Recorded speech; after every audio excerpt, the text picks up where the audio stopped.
তুমি পূর্ণ ব্রহ্ম, বিরাজিছ ওঙ্কারে। সর্ববেদের প্রধান ওঙ্কার, যা পরিব্যাপ্ত সমস্ত শব্দে এবং আবির্ভূত বেদের সার রূপে। সেই ওঙ্কার স্বরূপ পরম পুরুষ লোকনাথ, আমাকে প্রজ্ঞা দ্বারা পরিতৃপ্ত করো। হে দেব, ব্রহ্মজ্ঞানের আধারে আমায় অমরত্ব প্রদান করো। আমার দেহ যেন উপযুক্ত হয় সুকর্মে, জিহ্বা যেন হয় অতিশয় মধুর ভাষী, কর্ণদ্বয়ে যেন শুনতে পাই তব কথা। তুমি ব্রহ্মের কোষ স্বরূপ বিরাজিত, কিন্তু প্রজ্ঞা দ্বারা আবৃত আছো। তুমি আমার শ্রবণ লব্ধ জ্ঞান রক্ষা করো। হে বাবা, আমি অপরাধ করি দিন রাত, আমায় তুমি ক্ষমা করো। আমি জানি না আবাহন, আমি জানি না বিসর্জন, আমার পূজায় নেই মন, আমায় তুমি ক্ষমা করো।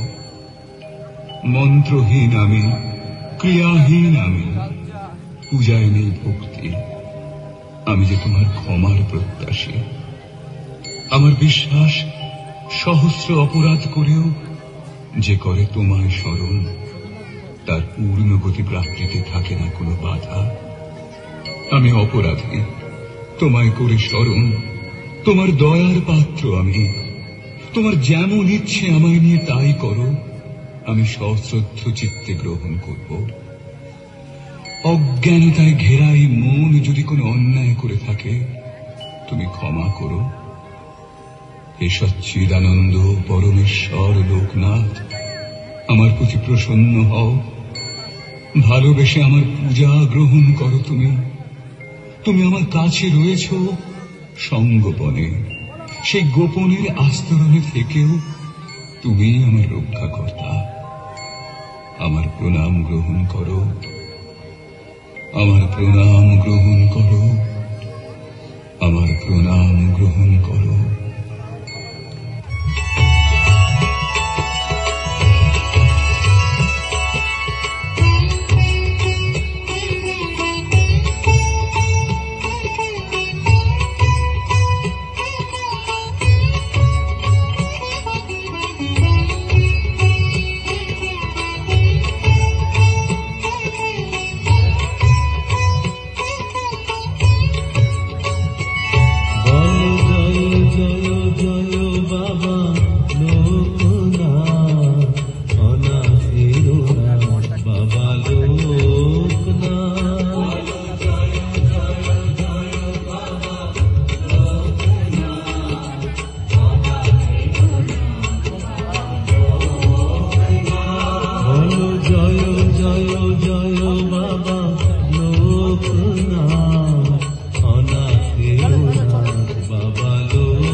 জয় জয় জয়